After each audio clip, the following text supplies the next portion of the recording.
To Salam Media, in this hour of news and views is proudly sponsored by Africa Muslims Agency. Africa Muslims Agency, a beacon of hope to communities in South Africa and beyond for over 35 years.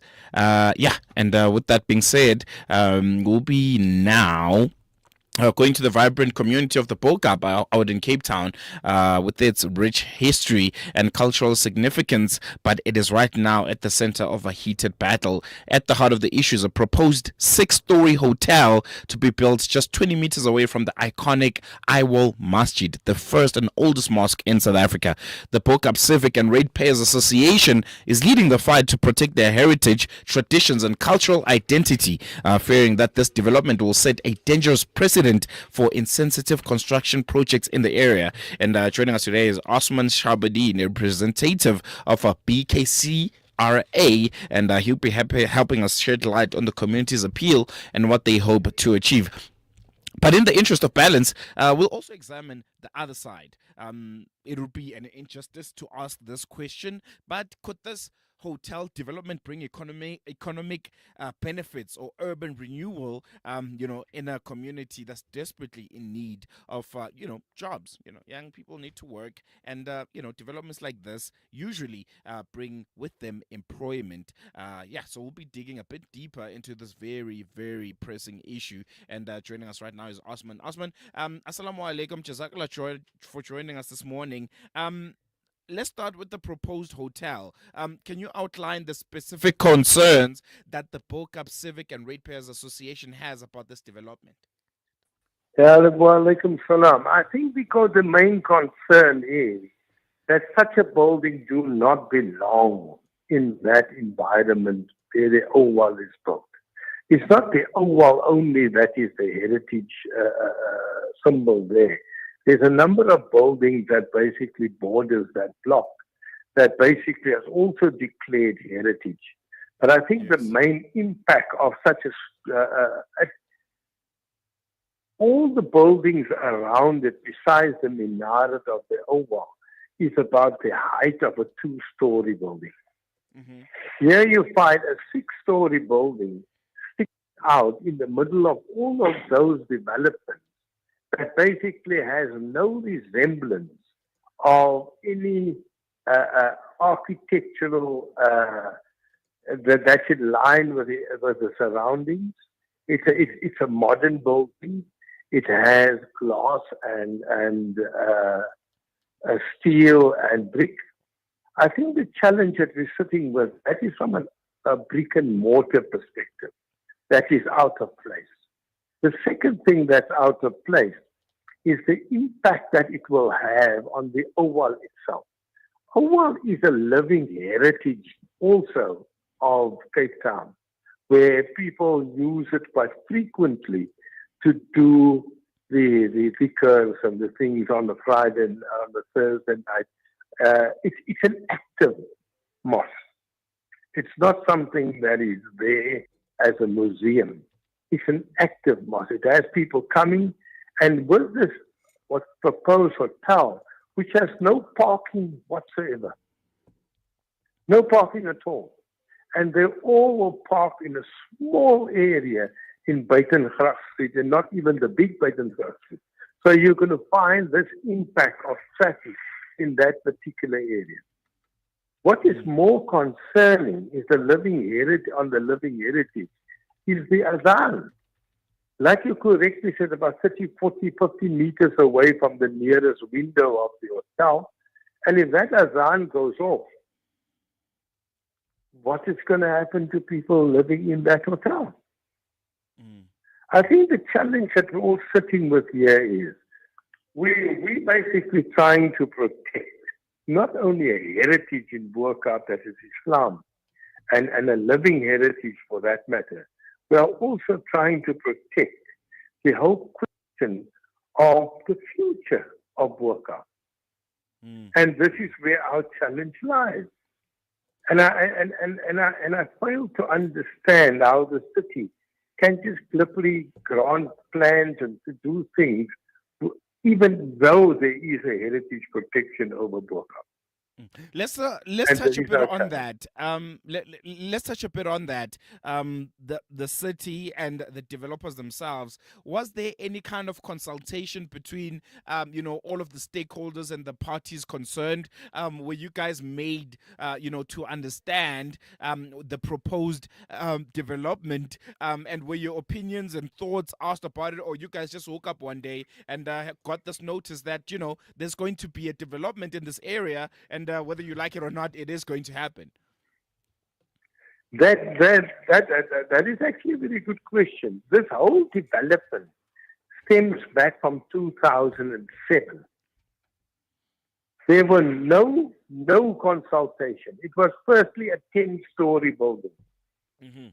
No consultation, but you must also remember that time Bo-Kaap never had a heritage protection. It wasn't protected under heritage protection zone. That only came in 2019.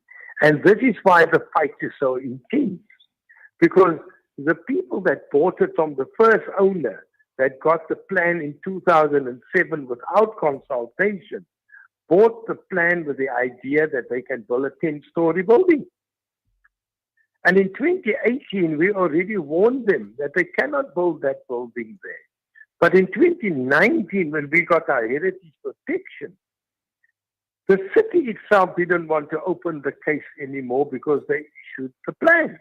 But we were lucky in one thing that the lapsed.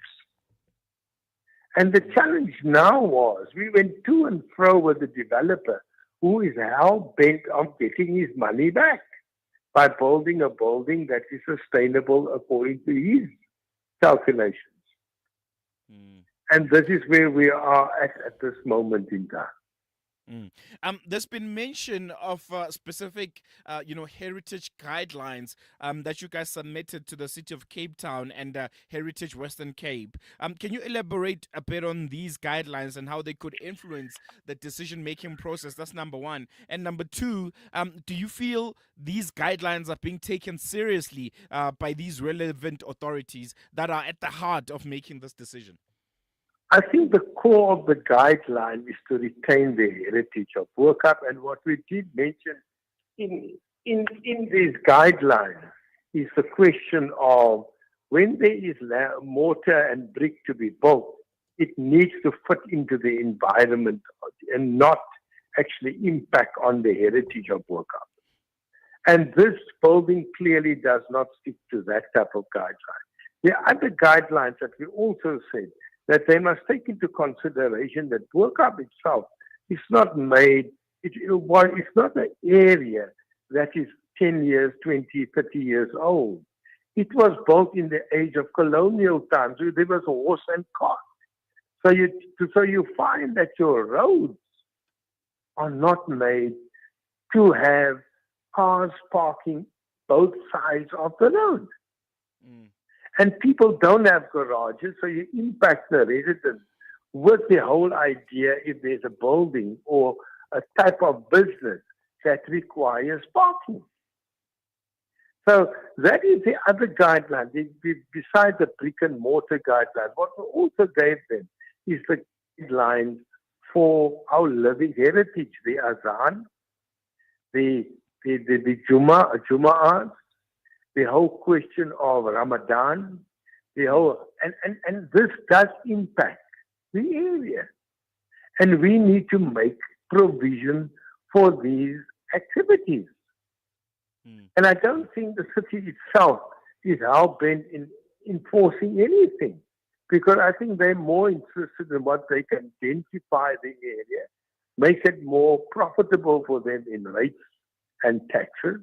And I think the challenge that we are sitting with is sometimes because every decision that they take, we have to react. And we are lay people.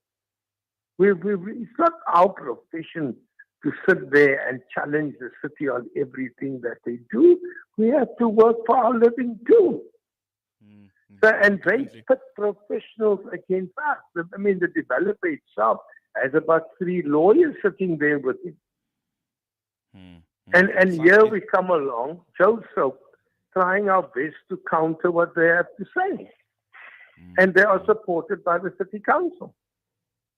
Yeah, I think that's a So classic. it's quite an Yeah, uphill battle. It's quite an uphill battle.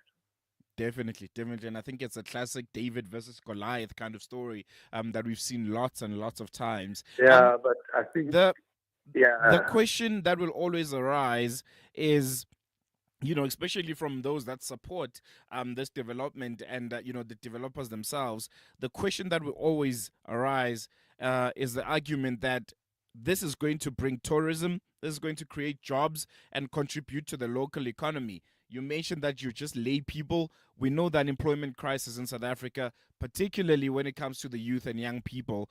How do you respond to those who say this development could be beneficial, could be a solution to the young people of the Bo-Kaap that I'm sure you also would like to see work, would like to see make a living? And number two, is there a middle ground where development can and could coexist with the preservation of our Bo-Kaap's rich cultural identity?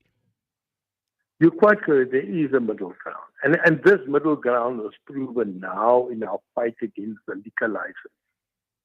We convinced the Dorp Hotel to actually to discard their liquor license and work closely with the community in their cultural things, promoting that in order to promote the Dorp Hotel.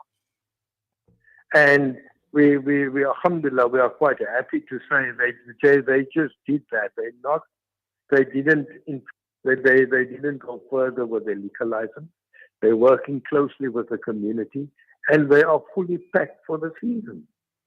And they have employed, maybe as the employment of the community is always a buzzword, but how many of our community do they employ? It's but a handful, eh? Mm. And I think the challenge that we're all sitting with going into the future, that we need to expand this whole idea of economic empowerment within our own areas and communities. So it is a double-edged sword, and sometimes that sword is as blunt as anything else, where our people don't get jobs. But I think in any case, we are all positive. We hope that the activities next to the Auwal Mosque not impact on the Auwal Mosque and the surroundings. So we are calling on the developers and the mayor of Cape Town, who's now on his desk, after we made the presentation, to actually look at it rationally and say, definitely the building does not fit. We're basically saying the building must not be higher than the minaret of the Auwal, and we are sticking to our guns. All right. I think we're going to leave it on that note, Mr. Osman Shabodien. Thank you so much for shedding light and for giving us Shukran, the shukran. latest when it comes to the developments on that proposed hotel development right next to South Africa's oldest and I think most historic mosque. So yeah, it's going to be interesting how that pans out. But I think all of us can agree that. The Auwal Masjid needs to be protected. The Bo-Kaap community needs to be protected. And as much as we want developments, as much as we want, young people to get to work and them working, only coming, with these kind of developments happening, there should be a balance. We shouldn't prioritize profits over heritage, history, and most importantly, religion. So yeah, very, very interesting. We'll see how this pans out in the next couple of days. We're going to take a quick break. When we come back, News and Views continues.